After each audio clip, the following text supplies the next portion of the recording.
प्रमुख आणि पेनूर जिल्हा परिषद गटाचे उमेदवार चरणराज चौरे सध्या आपल्या आक्रमक आणि आगळ्या प्रचार शैलीमुळे चर्चेत आले आहेत। राजकारण्यांना बैलगाडीत बसून फोटो काढताना आपण अनेकदा पाहतो, पण चौरे यांनी थेट शेतात उतरून ऊस बांधणी करत मी खऱ्या अर्थाने शेतकऱ्याचा मुलगा आहे हे सिद्ध करून दाखवले आहे। निवडणुकीच्या रणधुमाळीत सध्या प्रचाराचा धडाका सुरू आहे। अशातच चरणराज चौरे यांनी मतदारसंघातील शेतकऱ्यांशी संवाद साधताना एक महत्त्वाचे विधान केले। ते म्हणाले की निवडणुकीच्या काळात बैलगाडीत बसून फोटो काढणे सोपे असते, मात्र ऊसाची बांधणी करणे आणि प्रत्यक्ष शेतात घाम गाळणे हे फक्त एका शेतकऱ्याचा मुलगाच करू शकतो।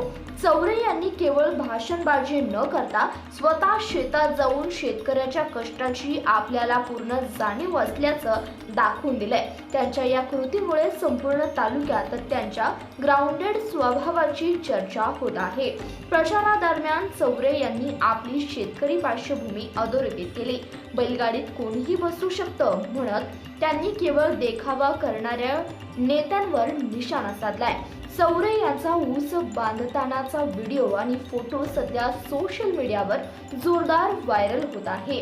चरणराज चौरे यांच्या या कृतीमुळे कार्यकर्त्यांमध्ये नवा उत्साह संचारला असून सामान्य शेतकऱ्यांमध्ये त्यांच्याबद्दल आपुलकीची भावना निर्माण झाली आहे। आता या रांगड्या बाण्याचा निवडणुकीच्या निकालावर काय परिणाम होतोय ते पाहणे औत्सुक्याचे ठरणार आहे।